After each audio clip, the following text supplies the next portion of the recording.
여러분과 함께 37년 복음 생애의 길을 또 걸어가신 우리 안사홍님을 생각하면서 안사홍님은 재림 그리스도 하나님이시다라는 주제를 가지고 하나님 말씀 또 살펴보는 시간을 가져보겠습니다. 많은 사람들이 우리가 안사홍님에 대해서 전가하고 하늘어머니를 전가하고 복음을 전가할 때마다 안사홍님을 왜 하나님으로 믿느냐라는 질문을 참 많이 받게 됩니다. 그 왜라는 내용 속에 우리와 똑같은 육체의 옷을 입고 이 땅에 오시지 않았느냐, 즉 사람이지 않느냐라는 의미로 그런 질문을 해오는 사람들을 만나게 됩니다. 그런 사람을 만나게 될 때마다 왜 안사홍님이 하나님이시라고 나는 믿고 있는지에 대한 자신의 신앙을 정리를 할 필요가 있겠습니다. 당신은 왜 안사홍님을 하나님으로 믿느냐? 갑작스런 질문을 받을 때 우리는 성경 어디에 있었는데 몇 장 몇 절이었지 하고 이렇게 생각할 것이 아니라 간단하게 답을 할 수 있는 준비를 해두어야 되겠습니다. 어떤 사람들은 안사홍님께서 사람으로는 할 수 없는 생명을 우리에게 주셨기 때문에 하나님이시다. 또 오직 하나님만이 주실 수 있는 죄사함을 주셨기 때문에 하나님이시다. 새 언약을 전하셨기 때문에 우리의 하나님이시다. 왜냐하면 성경과 선지자들은 그런 역할을 하시는 분을 바라보거든 그가 곧 하나님인 줄 알고 영접하라고 했습니다. 우리와 똑같은 육체를 입고 우리와 함께 거하게 될 때 그를 알아봐야 된다고 했습니다. 2000년 전 예수님께서 이 땅에 오셨을 때 많은 사람들이 예수님에 대해서 과연 저분이 그리스도이실까? 아니면 선지자이실까? 아니면 그냥 성경을 잘 아시는 선생 정도 되시는 분이실까? 여러 가지 많은 의혹들을 하고 있었습니다. 예수님께서 어느 날 질문을 했죠. 사람들이 나를 누구라고 하더냐? 제자들의 대답은 어떤 이는 엘리야라고 하고 어떤 이들은 예레미야나 선지자 중에 한 분이 아닐까? 이렇게 얘기하고 있습니다. 그럼 너희는 나를 누구라 하느냐라고 예수님께서 제자들에게 질문을 던졌습니다. 다른 사람들은 그냥 선지자 정도로 알고 있고 율법에 대해서 좀 더 잘 아시는 선생 정도로 알고 있지만 베드로는 주는 그리스도시요 살아계신 하나님의 아들이시니이다. 하나님의 아들이라고 한다면 예수님 오신 그때를 기준으로 700년 전에 이사야 선지자로 말미암아 말씀해 놓으신 내용이 있습니다. 이사야 9장 6절에 보시면 이는 한 아기가 우리에게서 낳고 한 아들을 우리에게 주신 바 되었는데 그 어깨는 정사를 메었고 그 이름은 기묘자라 모사라 전능하신 하나님이라 영존하시는 아버지라 평강의 왕이라 할 것임이라 하신 이사야 선지자의 기록이 있지 않습니까? 베드로가 주는 그리스도시요 살아계신 하나님의 아들이시니다라고 하는 것은 당신은 곧 아들로 이 땅에 오신 하나님이십니다. 고백을 했던 것입니다. 예수님께서 얼마나 기쁘셨습니까? 그런 어떤 내용에 대해서 나타내신 적이 없는데 이와 같은 답변을 들었을 때 바요나 시모나 네가 참 복이 있구나. 이를 내게 알게 하니는 이 세상에 있는 어떤 혈육이 아니다. 하늘에 계신 내 아버지께서 그런 가르침을 너에게 주셨구나 말이죠. 오늘 여러분도 저도 안사홍님은 하나님이시다라는 이 사실에 대해서 아는 것은 사람들이 우리에게 알게 한 것이 아니라 누가 우리에게 알게 한 것이라고요? 하늘에 계신 하나님께서 우리로 하여금 알 수 있도록 허락을 하셨다는 이런 의미로 받아들일 수 있지 않겠습니까? 예, 그렇다면 어떤 근거를 가지고 안사홍님을 재림 그리스도시요 하나님이시라고 이렇게 말하고 있는가? 시온을 건설하셨기 때문이다. 또는 다윗의 예언을 성취하셨기 때문이다. 또 영생을 주셨기 때문이다. 죄사함을 주셨기 때문이다. 여러 가지 간단한 답을 할 수가 있겠습니다만 오늘 여러분과 더불어서 에덴의 생명과를 주신 분이시기 때문에 안사홍님은 하나님이시다 라는 주제를 가지고 한번 말씀을 살펴보는 시간을 가져보도록 하겠습니다. 요한복음 5장 39절의 가르침을 통해서 볼 때 하나님을 증거하기 위해서 이 성경이 존재하는 것이라고 일러주고 계십니다. 너희가 이 성경에서 영생 얻는 줄 생각하고 성경을 상고하거니와 이 성경이 곧 내게 대하여 증거하는 것이다. 이렇게 말씀하고 있지 않습니까? 성경을 통하지 아니하고 등장하는 그리스도는 전부 거짓이고 가짜입니다. 성경에 분명한 증거가 있어야 되겠습니다. 그럼 이 성경이 내게 대하여 증거하는 것이라는 것은 다시 말해서 이 성경이 주민등록증이다, 이런 의미가 아니겠습니까? 여러분 주민등록증에는 여러분들이 태어난 연도가 들어가 있죠. 이름이 들어가 있죠. 자기 지문도 거기다가 집어넣습니다. 완벽한 자기 신분이 주민등록증 속에 다 담겨 있습니다. 그렇다면 하나님께서도 이 성경이 곧 내게 대하여 증거하는 것이로다 하고 했으니까 이 성경을 잘 보면 하나님의 지문도 있고 하나님의 어떤 출생도 있고 하나님께서 어디에서 등장하실지도, 언제 등장하실지도, 무엇을 가지고 등장하실지도 이 속에 다 담겨 있더라는 것이죠. 성경과 선지자들의 증거가 있어야 되겠습니다. 이 신분증과 대조했을 때 맞지 아니하면 그건 전부 거짓 그리스도요, 적 그리스도입니다.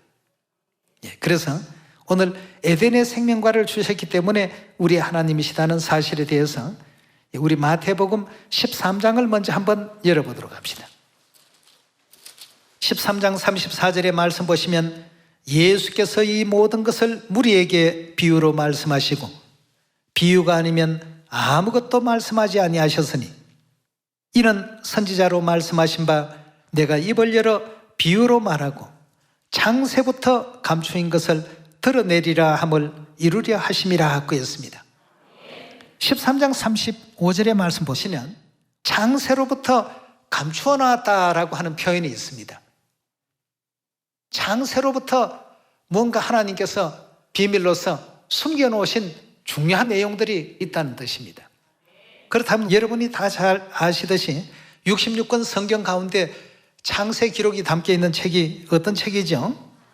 그럼 이 창세기에서부터 우리 하나님의 신분을 하나씩 한번 점검해 나가 보도록 합시다. 이 땅에 거짓 그리스도, 거짓 선지자들이 너무 많이 출몰하고 있기 때문에 우리는 참 그리스도를 알기 위해서 참 그리스도의 신분을, 즉 주민등록증을 한번 자세히 살펴볼 필요가 있겠습니다. 제가 오늘 왜 이 말씀을 여러분께 드리느냐 하면 아버지께서 이제는 하나님을 많이 좀 전하라고 이렇게 말씀을 주셨습니다. 그 말씀을 딱 듣고 사도행전 1장에서부터 마지막 장까지 사도들이 뭘 전하고 있었는가 하고 보았더니 전부 예수는 그리스도다, 성자시대 육체를 입고 이 땅에 오신 그 하나님을 전하는 일이 그들에게 있어서 하나의 큰 사명이었습니다. 오늘날 마지막 이 성령 시대를 살고 있는 우리는 그럼 과연 어떻게 해야 될까? 초대교회만큼 안사홍님은 우리의 하나님이시다는 이 소식을 정말 천하만방에 많이 전하고 있을까? 안식일, 유월절, 세언약 진리를 우리가 전하지 않는 건 아닙니다만 아버지에 대한 또 어머니에 대한 진리를 전하는 일에 있어서 상대적으로 비중이 좀 적었지 않는가 하는 생각을 가져보게 되었습니다. 그러면 오늘은 다른 많은 내용들보다도 선악과와 생명과에 대한 내용을 우리 창세기 2장에서 한번 알아보도록 하겠습니다. 2장 8절의 말씀 보시면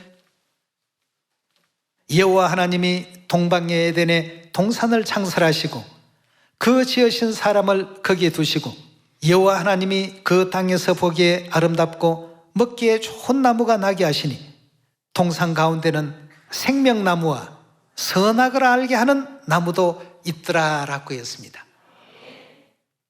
그럼 에덴 동산은 우리가 장착할 영원한 천국을 알려주기 위해서 이 땅에 둔 모형적인 하나의 동산이죠. 거기에는 생명나무도 있고 선악을 알게 하는 나무도 하나님께서 창조해 놓으셨던 것입니다. 자, 좀 전에 우리 마태복음 13장에서 모든 것을 비유로 말씀하셨다고 하셨는데, 그렇다면 이 에덴 동산에 일어나는 이 모든 사건들 또한 중요한 예언적인 뜻이 담겨 있는 비유들입니다. 하와를 꾀했던 그 뱀은 요한계시록 12장에 보니까 예뱀, 곧 마귀요 사단이라고 이미 하나님께서 해석해 주신 장면이 있지 않습니까? 예, 그런 식으로 에덴 동산에서 일어나는 이 모든 일들은 하나의 어떤 비유적인 내용으로 그 말씀을 주셨던 것 아니겠습니까? 이 생명과와 선악과에 대한 내용을 2장 17절에 말씀 보겠습니다. 선악을 알게 하는 나무의 실과는 먹지 말라. 선악과는 먹지 말라. 내가 먹는 날에는 정령 죽으리라 하고 했습니다. 그런데 3장으로 넘어가서 보시면 아담과 하와는 사단의 뱀의 그 꾀임을 받아서 결국 선악과를 다 먹게 됩니다. 3장 1절에 말씀 넘어가 보겠습니다. 여호와 하나님이 지으신 들짐승 중에 뱀이 가장 간교하더라. 뱀이 여자에게 물어 가로되 하나님이 참으로 너희들어 동산 모든 나무의 실과를 먹지 말라 하시더냐. 여자가 뱀에게 말하되 동산 나무의 실과를 우리가 먹을 수 있으나 동산 중앙에 있는 나무의 실과는 하나님의 말씀에 너희가 먹지도 말고 만지지도 말라. 너희가 죽을까 하노라 하셨나니라. 뱀이 여자에게 이르되 너희가 결코 죽지 아니하리라. 너희가 그것을 먹는 날에 너희 눈이 밝아 하나님과 같이 되어 선악을 알 줄을 하나님이 아심이라. 여자가 그 나무를 본즉 먹음직도 하고 보암직도 하고 지혜롭게 할 만큼 탐스럽기도 한 나무인지라. 여자가 그 실과를 다 먹고 자기와 함께한 남편에게도 주매 그도 먹은지라. 이에 그들의 눈이 밝아 자기들의 몸이 벗은 줄 알고 무화과 나무 잎을 엮어 치마를 하였더라 하고 했습니다. 결국 여기서 마귀의 꾀임을 받아서 아담과 하와는 선악과를 먹게 됩니다. 하나님께서는 이 선악과에 대해서 먹는 날에는 너희가 정녕 죽게 될 것이다. 그건 하나님 말씀이셨고, 뱀은 뭐라고 했습니까? 먹으면 절대 죽지 않는다라고 이렇게 반대적인 어떤 표현을 사용했습니다. 결국 아담과 하와는 선악과를 먹고 인류의 원죄라는 것을 만들어서 사람은 누구나 태어나면 아담과 하와의 그 죄를 그대로 대대로 물려받아서 죽을 수밖에 없는 인생이 되고 말았습니다. 그렇다면 우리 모든 인류가 선악과의 영원한 그 저주에서 풀려날 수 없는 것일까? 굉장히 참 중요한 대목입니다. 창세기의 이 내용은 하나님을 안 믿는 사람도 거의 모르는 사람이 없을 만큼 유명한 어떤 내용입니다. 그런데 선악과를 따먹었다 하는 내용까지는 전 세계가 잘 압니다만 옆에 생명과에 대한 이 부분은 잘 알지를 못합니다. 생명과에 대해서는 하나님께서 어떤 가르침이 계셨는지 3장 22절의 말씀 보도록 하겠습니다. 여호와 하나님이 가라사대 보라 이 사람이 선악을 아는 일에 우리 중 하나같이 되었으니 그가 그 손을 들어 생명나무 실과도 따먹고 어떻게 한다고 했습니까? 선악과는 먹으면 죽는다는 특징을 하나님께서 가르쳐 주셨고 생명과는 먹으면 영생한다는 이 특징을 알려주고 계십니다. 그렇다면 아담 하와가 선악과를 먹고 비록 죽게 되었지만 생명과만 다시 먹을 수 있다면 어떻게 되겠습니까? 영생할 수 있습니다. 그런데 하나님께서는 죄인의 손으로는 생명과를 먹을 수 없도록 금하시는 어떤 일련의 조치를 취하십니다. 23절의 말씀 보시면 여호와 하나님이 에덴 동산에서 그 사람을 내어보내어 그의 근본된 토지를 갈게 하시니라. 이같이 하나님이 그 사람을 쫓아내시고 에덴 동산 동편에 그룹들과 두루 도는 화영검을 두어 뭘 지키게 했다고요? 생명나무의 길을 지키게 하시니라 하고 했습니다. 결국 아담과 하와는 에덴에서 쫓겨남을 받게 되고 그룹 천사들 두루 도는 어떤 화영검을 가지고 그 누구도 범접할 수 없도록 하나님께서 생명나무의 길을 막아버렸습니다. 여기에 이제 우리가 꼭 짚고 넘어가야 될 대목이 나옵니다. 에덴 동산의 생명과의 그 길을 누가 막았습니까? 하나님 명령에 의해서 그 길이 차단이 되어버렸습니다. 그렇다면 이 길을 열어주실 수 있는 분이 누구십니까? 오직 하나님 아니고는 안 된다는 것입니다. 예. 여러분 영화나 드라마 같은 것을 바라보시게 되면 등장인물들이 각각 역할이 다 분담이 되어 있지 않습니까? 주인공의 엄마나 아빠나 아니면 주변 인물들 아니면 주인공을 늘 괴롭히는 무리들 다 각자가 하는 역할이 있고 분량이 있습니다. 그런데 생명과의 그 길을 열어주는 역할은 성경에서 하나님만이 하실 수 있는 일로 되어 있습니다. 성경을 천만 번을 바라본다고 해서 그 역할이 주어지는 것이 아니라 이 역할은 오직 하나님만이 오셔서 하시는 역할입니다. 왜냐하면 이 모든 명은 하나님의 명이기 때문에 하나님 명을 다른 사람이 거둘 수는 없습니다. 옛날 조선시대 어명이 대단하지 않습니까?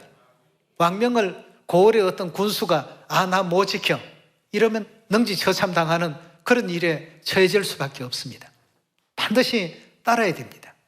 이 작은 어떤 지구별 속에서의 그 인류 인생들 가운데서도 그러할진데 하늘의 하나님의 영을 온 우주에 뉘라서 따르지 않을 수가 있겠습니까? 절대 거역할 수가 없죠. 그럼 닫으라고 하시는 분은 하나님이시라면 열어주라고 하시는 분도 누구여야만 생명과의 길이 열릴 수 있는 것입니까? 오직 하나님 아니고는 안 되지 않습니까? 그래서 오늘 여러분께서 안상욱님이 왜 하나님이시냐라고 사람들이 물으면 성경에 보면 생명과의 길 열어주시는 분은 하나님이라고 다 되어 있다고 얘기를 하시고 생명과에 대한 부분을 설명해 주시면 되겠습니다. 마태복음 13장에 볼 때 선악과 생명과에 대한 이 모든 내용이 뭐라고 했습니까? 비유라고 되어 있습니다. 뱀은 마귀를 뜻하고 아담은 오실자이신 그리스도를 뜻하고 말이죠. 그렇다면 이 생명과가 뭔지를 우리가 꼭 알아둘 필요가 있지 않겠습니까? 먹기만 하면 영생 얻는 어떤 생명과의 실체는 과연 무엇일까? 여기에 대해서도 하나님께서 알려주신 그 내용을 요한복음 6장 53절의 말씀 보도록 하겠습니다.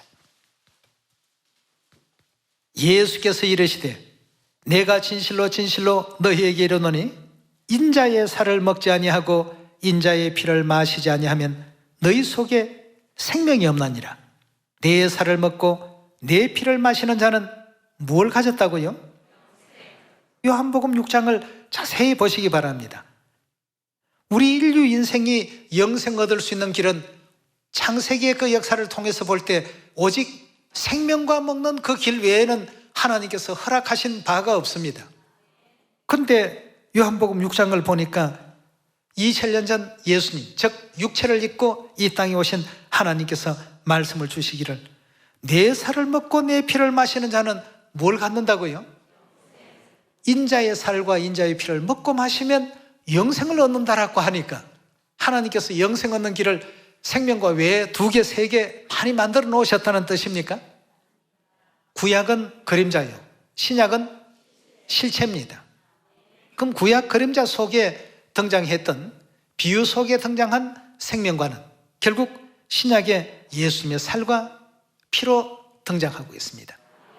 왜냐하면 에덴 동산의 생명과를 먹으면 영생한다라고 하셨는데 요한복음 6장에서는 인자의 살과 인자의 피를 먹고 마시면 영생한다. 그건 다시 말해서 비유 속에 등장한 생명과는 실체 속에 예수님의 살과 예수님의 피, 즉 예수님 자신이라는 사실을 이 성경을 통해서 확인해 볼 수가 있겠습니다. 54절에 계속 봅니다. 마지막 날에 내가 그를 다시 살리리니 내 살은 참된 양식이요 내 피는 참된 음료로다.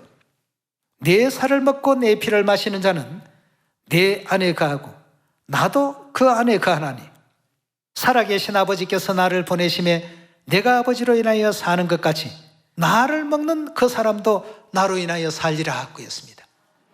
예수님을 먹는 그 사람이 산다라고 되어 있습니다. 그럼 예수님은 에덴 동산의 생명과라는 이 사실을 우리가 쉽게 이해해 볼 수 있겠습니다.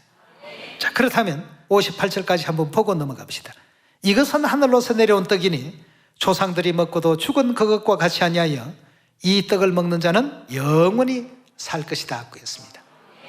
인자의 살을 먹지 않고 인자의 피를 마시지 않는 자는 다시 말해서 생명과를 못 먹은 자예요. 인자의 살을 먹고 인자의 피를 마신 자는 생명과를 먹은 사람들이 되겠습니다. 그렇다면 2000년 전 예수님께서는 어떤 방법으로 인류에게 예수님의 살과 예수님의 피를 먹고 마시게 했는가? 굉장히 중요한 내용입니다. 자, 이 장면을 한번 찾아가 보도록 합시다. 마태복음 26장 17절의 말씀 보겠습니다. 무교절의 첫날에 제자들이 예수께 나와서 가로되 유월절 잡수실 것을 우리가 어디서 예비하기를 원하시나이까?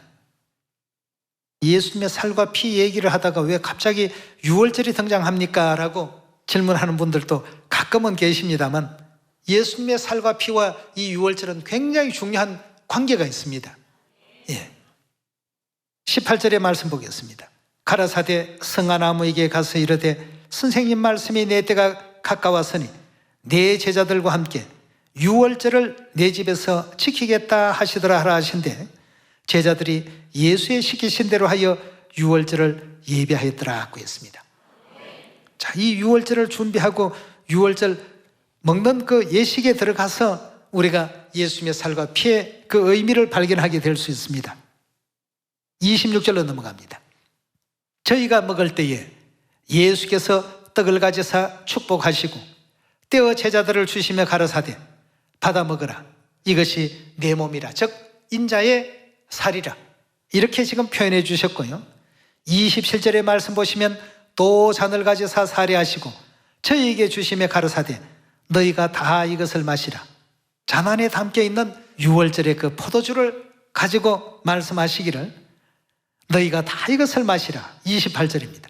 이것은 유월절의 그 포도주는 죄의 사함을 얻게 하려고 많은 사람을 위하여 흘리는 바 나의 피 곧 언약의 피니라 하고 했습니다.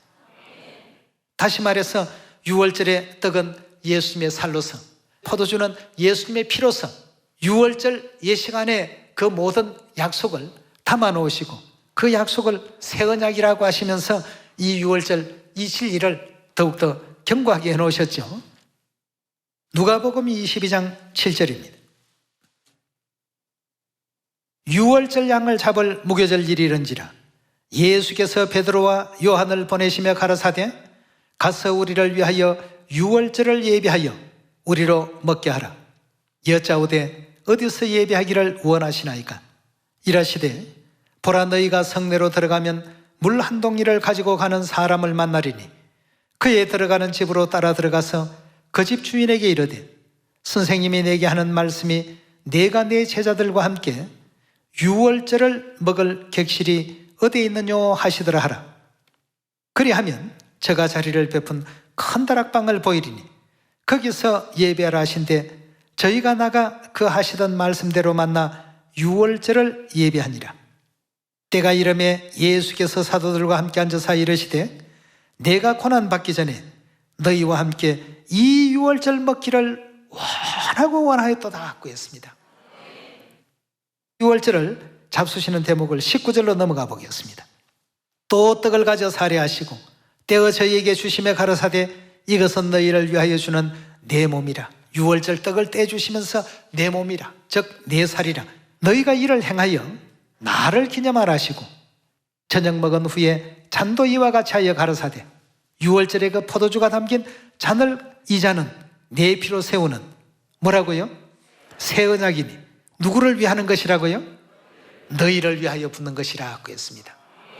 아담 하와의 선악과의 그 원죄를 물려받은 인류 인생들을 위해서 하나님께서 하실 수 있는 최선의 일이라고 한다면 생명과를 먹여주는 일입니다. 근데 요한복음과 마태복음과 누가복음을 통해서 볼 때 인자의 살을 먹고 인자의 피를 마시는 사람은 영생을 가졌다고 이렇게 표현해 주셨습니다.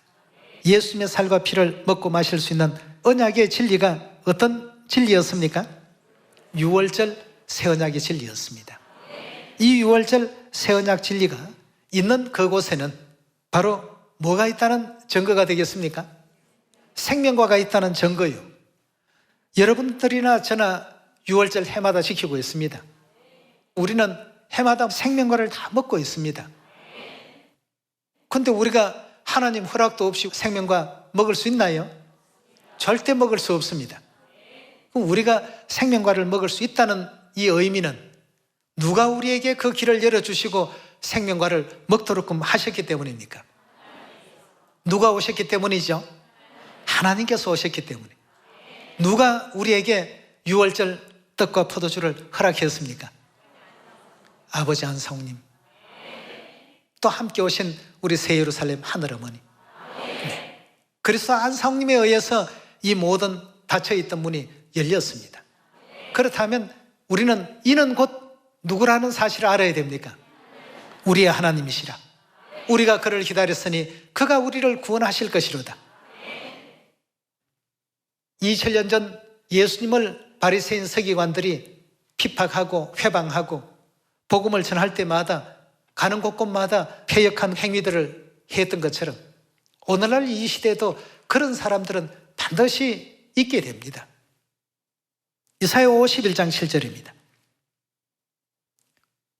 의를 아는 자들아, 마음에 내 율법이 있는 백성들아, 너희는 나를 듣고 사람의 회방을 두려워 말라, 사람의 비방에 놀라지 말라 하고 했습니다. 반드시 그런 걸 인해서 놀랄 사람도 있고 그런 일로 인해서 두려워할 사람들도 있기 때문에 하나님께서는 이사야 선지자를 통해서 이미 경고를 해놓으셨습니다. 8절입니다. 그들은 옥같이 조맥에 먹힐 것이며 그들은 양털같이 벌레에게 먹힐 것이로되 나의 의는 영원히 있겠고 나의 구원은 세세 미치리라. 여호와의 팔이여 깨소서 깨소서, 능력을 베푸소서.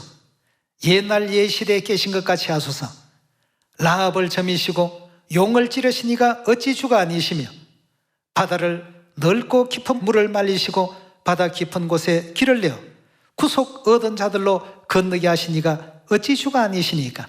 여호와께 구속된 자들이 돌아와서 노래하며 시온으로 들어와서 그 머리 위에 영영한 기쁨을 쓰고 즐거움과 기쁨을 얻으리니 슬픔과 탄식이 달아나리로다 하고 했습니다. 여러분, 이런 예언이 있기 때문에 우리가 그리스도 안상우님을 전가하고 새 예루살렘 하늘어머니를 전할 때 사람의 회방 틀림없이 있습니다. 예언이 되어 있기 때문에 없을 수가 없습니다. 그러나 그 회방에 놀라서 두 손을 들고 포기해버리게 된다면 그 마음에 하나님의 어떤 율법을 담은 백성이라고 말할 수가 없습니다. 그래서 오늘 여러분들과 저는 이 땅에 육체 옷 입으시고 37년 복음의 길을 걸어가시면서 생명과를 인류에게 나눠주시던 아버지를 다시 한번 기억해 봅시다. 성경과 선지자들은 그분이 곧 우리의 하나님이시다는 사실을 너무나도 강력하게 전가하고 있습니다. 이사야서 25장 6절의 말씀 보도록 하겠습니다. 만군의 여호와께서 이 산에서, 이 산은 시온산이죠, 만민을 위하여 기름진 것과 오래 저장하였던 포도주로 연회를 베푸시리니, 오래 저장하였던 포도주를 가지고 잔치를 베푼다고 했습니다. 곧 골수가 가득한 기름진 것과 오래 저장하였던 맑은 포도주를 하실 것이며 또 이 산에서 모든 민족에 가리워진 면박과 열방에 덮인 휘장을 제하시며 사망을 영원히 멸하신다 하고 했습니다. 뭘 가지고 사망을 영원히 멸하신다고요? 오래 저장한 포도주로. 다시 말해서 유월절 떡과 포도주로. 8절에 계속 보도록 합시다. 사망을 영원히 멸하실 것이라. 주 여호와께서 모든 얼굴에서 눈물을 씻기시며 백성의 수치를 온천하이시 하시리라. 여호와께서 이같이 말씀하셨느니라. 9절입니다. 그 날에 말하기를, 이분은 누구시라고요? 이는 우리의 하나님이시라. 우리가 그를 기다렸으니 그가 우리를 구원하시리로다 하고 했습니다. 하나님께서는 틀림없이 우리 인류 인생들에게 생명과를 가지고 오시는 분입니다. 생명과가 진리로 나타날 때는 유월절로 지금 나타나고 있지 않습니까? 그럼 유월절 생명의 진리를 우리 인류 인생들에게 가지고 오신 그분은 우리의 하나님이시라는 것을 이사야 선지자도 전가하고 있고 모든 성경 66권이 하나님께서 이 땅에 오시는 그 날에 대해서도 다 알려주고 계시지 않습니까? 무화과나무가 가지가 연하여지고 잎사귀를 낼 때 내가 문 밖에 서서 두드릴 것이다 말이죠. 전부 다 있습니다, 여러분. 너무 놀랍지 않습니까? 이런 확실한 증거 속에 이 땅에 오신 분이 그리스도 하늘아버지 안사홍님 아니십니까? 네. 유월절 생명과를 가지시고 인류에게 전해주러 이 땅까지 오셨습니다. 네. 2000년 전에 이스라엘 땅에 오셔서 그 모진 핍박을 당하시고 수모를 당하시면서도 새 언약의 유월절 세우시고 올리우시지 않았습니까? 재림 때에도 마찬가지입니다. 히브리서 우리 9장 예언을 한 번 더 확인해 봅시다. 27절입니다. 한 번 죽는 것은 사람에게 정하신 것이요 그 후에는 심판이 있으리니 이와 같이 그리스도도 많은 사람의 죄를 담당하시려고 단번에 들이신 바 되셨고 처음 오셨을 때에는 대속죄의 희생제물이 되기 위해서 이 땅에 오셨고 그 다음 구원에 이르게 하기 위하여 죄와 상관없이 자기를 바라는 자들에게 몇 번째요? 두 번째 나타나시리라고 했습니다. 그럼 두 번째 이 땅에 오시지 않았더라면 우리 인류에게는 구원이 주어질 수 있습니까? 없습니까? 왜 없느냐 하면 예수님께서 올리우시고 난 이후에 약 4세기경부터 시작해서 사단은 본격적으로 진리를 없애기 시작했습니다. 321년에 일요일 등장시기죠. 일요일 생기면서 자연히 안식일이 없어져 버렸습니다. 325년에 유월절 없애죠. 유월절 없어지면서 뭐가 또 생겨납니까? 354년에 크리스마스라는 것 끌어들입니다. 이렇게 해서 사단은 아주 교묘하게 새 언약의 진리를 이 지상에서 완전히 다 말살시켜버렸습니다. 그 누구도 유월절 지키고 싶어도 유월절 지킬 수 없는 그런 입장과 환경이 되어버렸습니다. 유월절이 없다는 것은 하나님께서 가지고 오신 생명과의 그 길이 없어져 버렸다는 의미 아니겠습니까? 이래서 히브리서 9장 28절에 구원에 이르게 하기 위해서 하나님께서 또다시 오셔야 된다는 것입니다. 하나님만이 그 길을 열 수 있기 때문이죠. 그렇다면 두 번째 다시금 등장하시는 그리스도, 반드시 생명과를 가지고 오신 하나님이 되셔야 되겠습니다. 근데 오늘날 여러분 주변에 많은 교회들 한번 살펴보십시오. 유월절이 무엇인지조차도 모르는 사람들이 너무 많습니다. 성경에 있는데도. 그럼 사단은 왜 유월절을 못 지키도록 가렸을까요? 다니엘 7장에 보면 때와 법을 변개시킨다고 되어 있지 않습니까? 하나님의 생명의 계명이 가려져야 누가 보이지 않는 겁니까? 하나님을 못 보게 하려고 하는 겁니다. 하나님을 못 보게 만들어야 하나님 입에서 나오시는 그 어떤 말씀도 따르지 않고 다 이렇게 거절할 수 있기 때문에. 그래서 때와 법을 자꾸 변경시켜버린 겁니다. 우리가 유월절을 아니까 유월절이 바로 생명과의 진리구나. 누가 이 진리를 가지고 인류에게 구원을 선포하셨지? 다 알고 보니 그리스도 하늘아버지 안사홍님이셨습니다. 그래서 이사야 선지자는 이사야 25장에 이는 우리의 하나님이시라. 우리가 그를 기다렸으니 그가 우리를 구원하실 것이다. 여러분, 유월절 생명의 떡과 포도주, 즉 생명과를 우리에게 가져다 주신 분이 누구십니까? 아버지 안사홍님이십니다. 그렇다면 안사홍님은 성경과 선지자들이 증거하고 계시는 누구십니까? 하나님께서 죄인 되어서 죽을 수밖에 없었던 우리 살리시려 두 번째 이 땅에 오셨습니다. 오직 우리 자녀 살리시려는 그 목적 한 가지를 가지고 이 땅에 오셔서 새 언약 유월절을 선포해 주시고 가르침 주시고 그 도를 우리가 행함으로써 오늘날 우리에게 구원이 있고 천국이 우리 눈앞에 있고 말이죠. 이런 어떤 기쁨 가운데 우리가 살아가고 있습니다.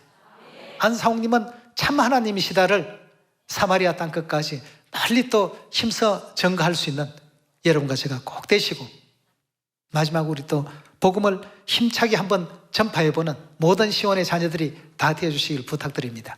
오늘 이 말씀에 느낄 바랍니다. 감사합니다.